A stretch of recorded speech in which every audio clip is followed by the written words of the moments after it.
We're continuing to look at alkenes now with a focus on stereoisomers. And just to remind you, when we had learned about isomers, we had two different categories that we put them into. We had the constitutional, and then this is our first real close-up look at stereoisomers. Constitutional, we're breaking carbons off and making like a new parent or a new substituent. With stereoisomers, you've got the same parent, the same substituent, and yet something's different when you look at it in three-dimensional space. So we're going to draw these in a couple of different ways. If I have the molecule 2-butene, and I just drew that kind of as a carbon skeleton, it looks simple enough, but it turns out that there's two different ways that we could draw that or build that, and those are stereoisomers. So this is what we're focused on here, is the stereoisomers. And we can see that from the name. So cis, again, means the same or together. So you're going to see carbons on the same side of the double bond. And then trans is going to mean across or kind of like opposite. And that's going to be on opposite sides of the double bond. So we drew these with skeletal structures before. So bute, meaning 4 carbons. Remember my cis, I'll often have that kind of cup conformation. Here's the second carbon is where that ene goes. This would be cis-2-butene. And then trans, those are easy. Just draw your usual zigzag. 1, 2, 3, 4. Go to carbon 2, and we put that double bond in.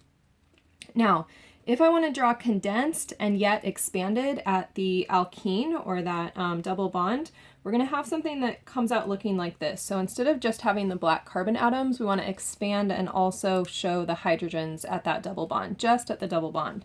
And then similarly for trans, we have a molecule like this, our zigzag, but we're going to expand and show these 2 hydrogens at the double bond. So let's do the cis molecule first. You can kind of see that. So I'm going to draw my double bond, and my double bond, ignore that, goes up to a carbon here and up to a carbon here. We're trying to condense, so we're going to write our CH3s, but then the new piece that I'm going to add here is I'm going to expand and show those 2 hydrogens that are cis to each other or on the same side. So this would be how I would draw condensed but expanded at the double bond. Another way that I could do that, if I look down here at the cis-2-pentene, would be I can make it a little bit more of a straight line, and I think we saw one of these on the last page. So here's my pentene with 5 carbons, and cis, I would just draw the 2 coming down. So this top one shows a little bit more of the actual angles, but you want to be able to read it when it's drawn more straight like this also. Trans, we have this, and if I look at what that model would look like, I can see the hydrogens kind of popping off of that double bond, so I'm going to draw that also. So double bond, I go up to a CH3, oh, I kind of flipped this, sorry, and then I have those H's across. And so what I just drew is like this, but the one that I drew in skeletal looks like this. Same exact molecule, right? Because flipping it over doesn't change the molecule at all. So you want to be able to draw these condensed structures. And here's some pictures. These are the butenes that we just did. Here's my cis, and here's my trans. And then on the pentenes that you're going to draw over here, you can see that cis, and you can see that trans. And if it helps you, focus in on those double bonds, and you're kind of looking for what's happening around the double bond. Is it in a cup kind of shape, or is it in a zigzag kind of shape? So focus in on those double bonds. So continuing with that, I'll leave you some to practice here. But continuing with that, you've got more practice on this page. So you are asked to draw alkene isomers, use skeletal structure, and draw the cis, the trans, and then a constitutional isomer. So I'm going to do just a couple of these with you and then leave you with a bunch of space to practice. So hept is our prefix for 7. Hope you remember that. And then I've got an alkene there. Let's do the easy one, or let's do the cis one. We'll do the hard one. So this would be cis-3 heptene is what I'm drawing. So when I get to that 3rd carbon, I'm thinking I need to put that cis or that cup kind of shape into it. So 1, 2, 3, cup. So 4, 5, 6, 7. Don't forget to put the double bond in there, and that would be cis 3 heptene. Okay, now you might also draw that upside down. If you started up here, 1, 2, 3, then it needs to be that upside down cup or house or igloo or whatever, 4, 5, 6, 7, and then don't forget to put that double bond in. So either one of those is a good drawing for a cis stereoisomer, and I hope you can see how if I just took it and I flipped it, that they're exactly the same thing. So trans should be easy. Those are just zigzags. And then a constitutional isomer is where we change the parent or change the substituents. So an easy way to do that would be just keep the molecule the same and pull a carbon off and stick it somewhere else. So let's just take that same molecule I had up top. But I'm going to pull off this last carbon, and I could put it anywhere. Let's just put it here, okay? But I could put it here. I could even have it branching off of one of those double bonds. So I'm just going to say plus more. You could probably make dozens and dozens of these. This would be a constitutional isomer of this. Now, the cis and trans are stereoisomers. Their parent's the same. Their substituents are the same. Everything about them is the same except for around that double bond. Constitutional, you're breaking and you're changing the parent or changing the substituent. So practice here, and then you've got more with the 2-hexene to practice. Finally, with these, I want to show you just some bigger molecules. So we have some bigger molecules here, and I don't want you to be intimidated by them. I want you to be able to zoom in and say, hey, there's some double bonds in a model, and then in my skeletal structure. And if I focus in on those, I can immediately know some things about the properties of them. So all of these molecules here have 18 carbons. But as you can see, this would be a saturated fat is what we would say now. This would be unsaturated because it's got that double bond in it. And we can see that that's a trans unsaturated.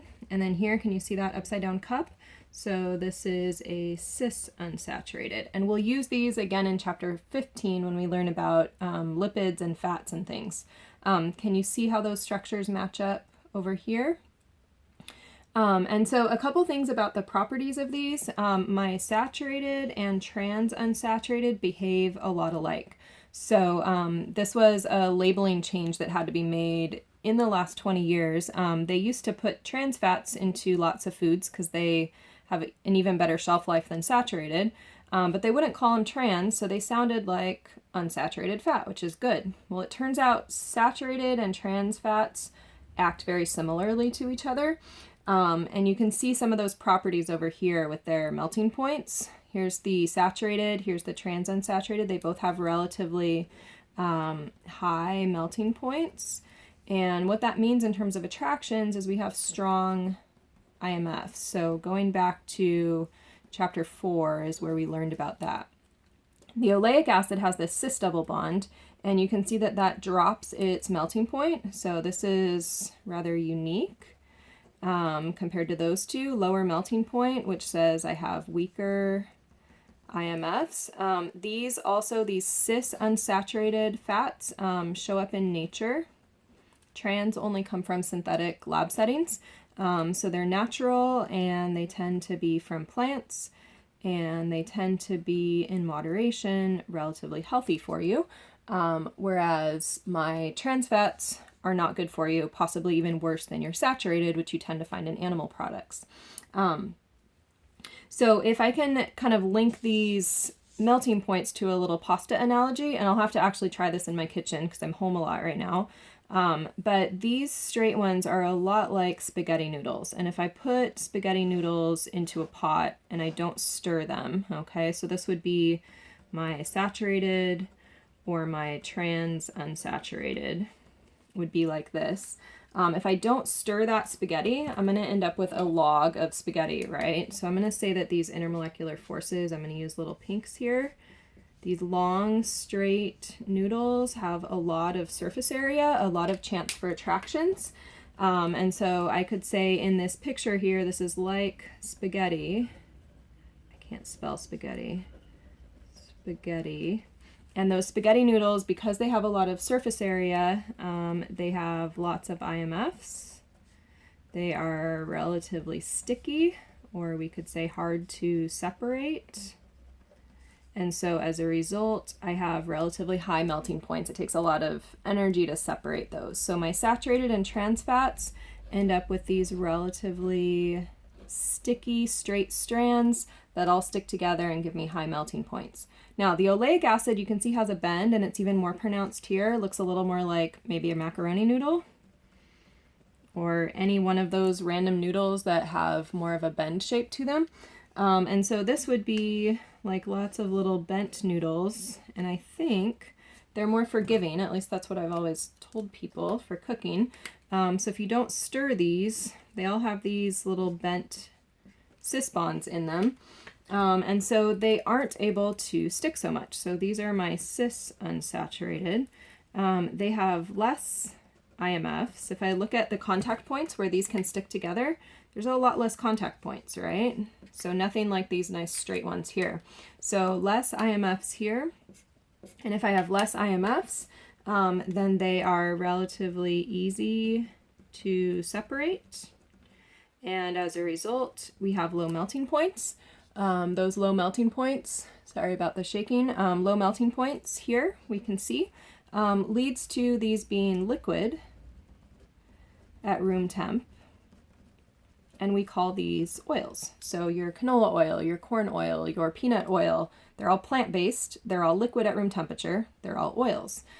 These, when nutritionists talk about these compounds, we would call these fats, and we would say that they are solid at room temperature. And so if it's liquid at room temperature, it's probably better for you than if it's solid at room temperature, just as a ballpark rule of thumb there. So that gives us a glimpse of our stereoisomers, cis and trans, all the way up to these bigger molecules. So next up, we'll work on some reactions of these alkenes.